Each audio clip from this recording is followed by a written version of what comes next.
Chinese President Xi Jinping arrived in Seattle on Tuesday for his second visit to the United States as the head of state.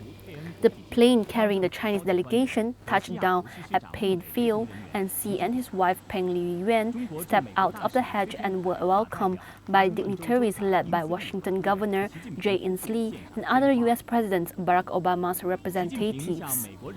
Xi will spend 2.5 days in Seattle, where he will deliver a speech on policies concerning China-U.S. ties and attend a China-U.S. Governors Forum and a business forum. Xi will then meet Obama at the White House and compare notes with U.S. Congress leaders in Washington, D.C. Xi's week-long trip will end in New York City, where he will attend a series of summits at the United Nations headquarters.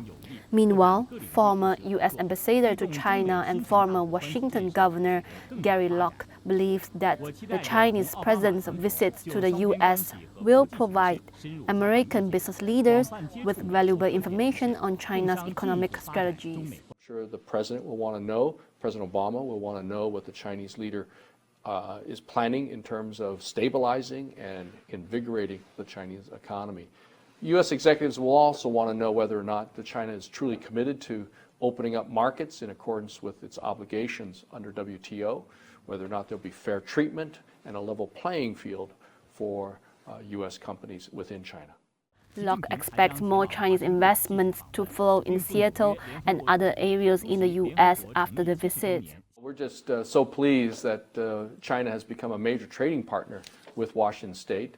Exports over the last 8 to 10 years have almost tripled, and supporting some 90,000 jobs. So we're proud of our made in Washington goods and services going to China, not only creating jobs here, but also meeting the needs and the demands of the Chinese people, whether it's food, whether it's machinery, industrial machinery, to airplanes, to software, or even Starbucks coffee.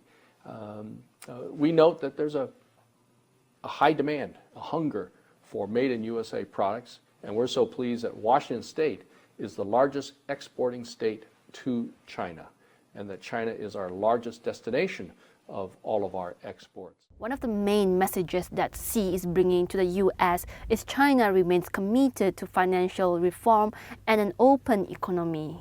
In recent years, China faces friction with the U.S. on various issues such as allegations of cyber attacks, web censorship, and restrictions on U.S. businesses in China.